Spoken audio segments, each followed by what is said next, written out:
எல்லாருக்கும் வணக்கம்.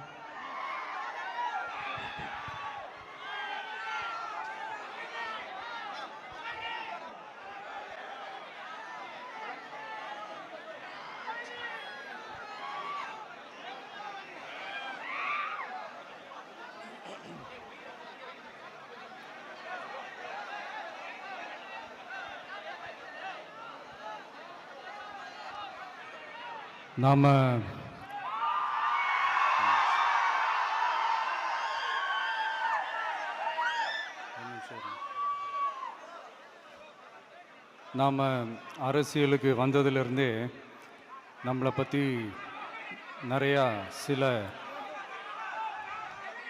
வதந்திகள் எல்லாமே சொல்லிக்கிட்டு இருக்காங்க இல்லையா?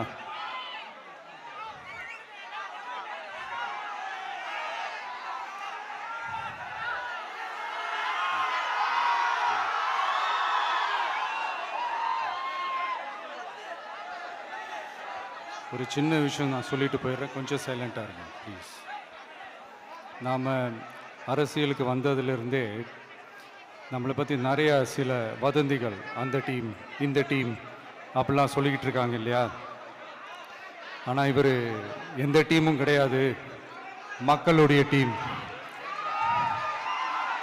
பீப்புள்ஸ் டீம் அப்படின்னு எல்லாருக்கும் தெரிஞ்சதுக்கப்புறம் வேற என்ன அவதூறு பரப்பலாம் இவர் மேலே அப்படின்ட்டு ட்ரை பண்ணி எல்லாமே அவங்களுக்கு ஒர்க் அவுட் ஆகலை.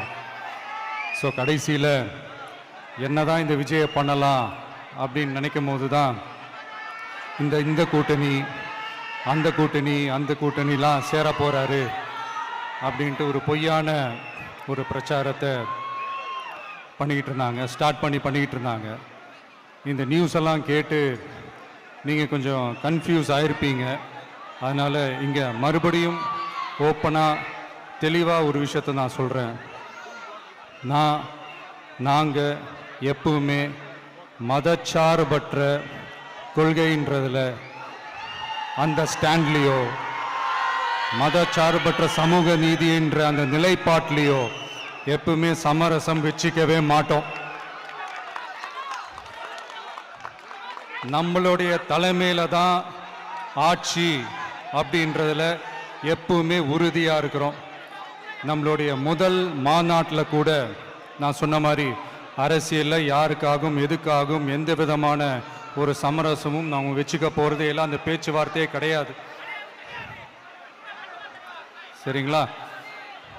அதனால் யார் என்ன அவதூறு பரப்புனாலும் தயவு செஞ்சு அதை நம்பாதீங்க. எல்லாம் வல்ல இறைவனின் அருளால் நாம நினைச்ச டார்கெட்டை நம்மளால நிச்சயமா அடைய முடியும்.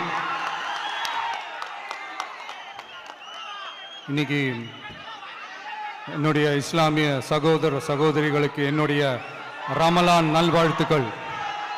கான்ஃபிடென்ட்டா இருங்க, நல்லதே நடக்கும், வெற்றி நிச்சயம்.